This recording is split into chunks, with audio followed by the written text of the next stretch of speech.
জামায়াত ইসলামী মুখে মুখে বিপ্লব বলে, অন্তরে তাদের আওয়ামী প্রীতি হলো বিরাজ করে।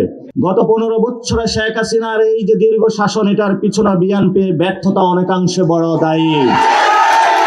আওয়ামী লীগ মুক্তিযুদ্ধের চেতনার ব্যবসা করেছিল, এখন নতুন চেতনার ব্যবসাদার হাজির হয়েছে আমাদের সামনে। বাংলাদেশের দুর্নীতির অন্যতম মাস্টারমাইন্ড, আর মাথায় আবার আওয়ামী বুদ্ধিপনা চেপে বসলো।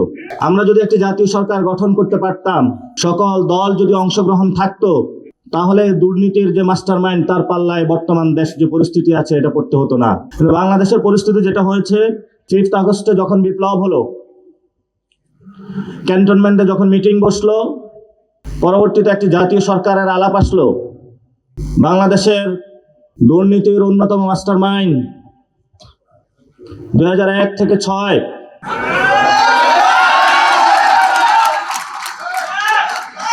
তার মাথায় আবার আওয়ামী বুদ্ধিপনা চেপে বসলো।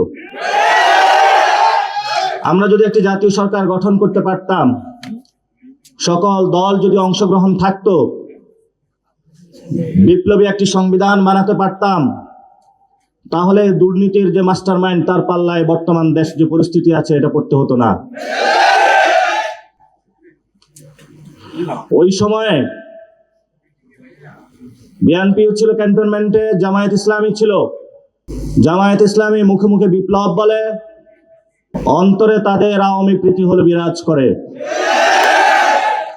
ঢাকা বিশ্ববিদ্যালয়ের মতন সেকুলার জায়গায় যখন তারা বাংলাদেশ থেকে দেখানোর চেষ্টা করেছিল যে আমরা ইনক্লুসিভ রাজনীতি করি, ছাত্ররা তাদেরকে ভোট দিয়েছিল। তারা কিছু ভালো কাজ করেছিল, তাদের রেজাল্ট তারা পেয়েছে। যখনই ডাকসু রেজাল্ট আসলো, 2 মাসের মাথায় তাদের মুখোশ উন্মোচিত হলো। এখন তারা ঢাকা বিশ্ববিদ্যালয়ের ছাত্রদের ভোট নিয়ে হেলিকপ্টারে ঘুরে ঘুরে হলো জামায়াত ইসলামের প্রোপাগান্ডা করে বেড়াচ্ছে পুরো বাংলাদেশে। এমন বিশ্ববিদ্যালয়ের প্রতিনিধি আমরা বাংলাদেশে দেখতে চাইনি।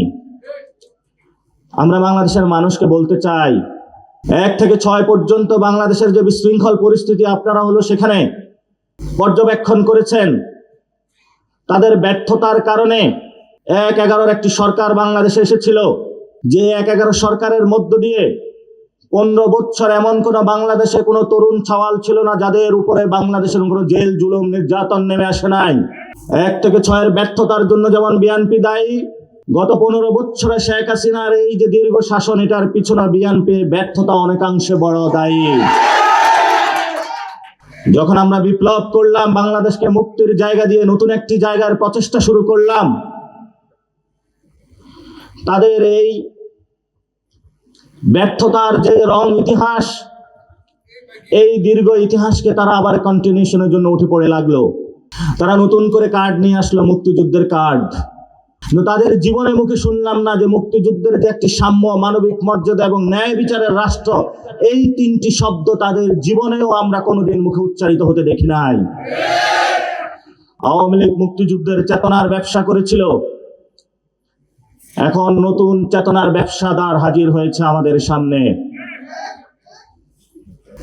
আমরা তাদের উদ্দেশ্য বলবো, বাংলাদেশে চেতনা দিয়ে পলিটিক্স হয় না।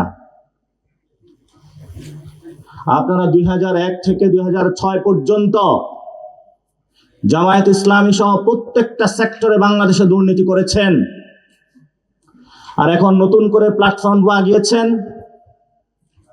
যে তুমি ইসলাম নিয়ে অর্ধেক, আমি অর্ধেক।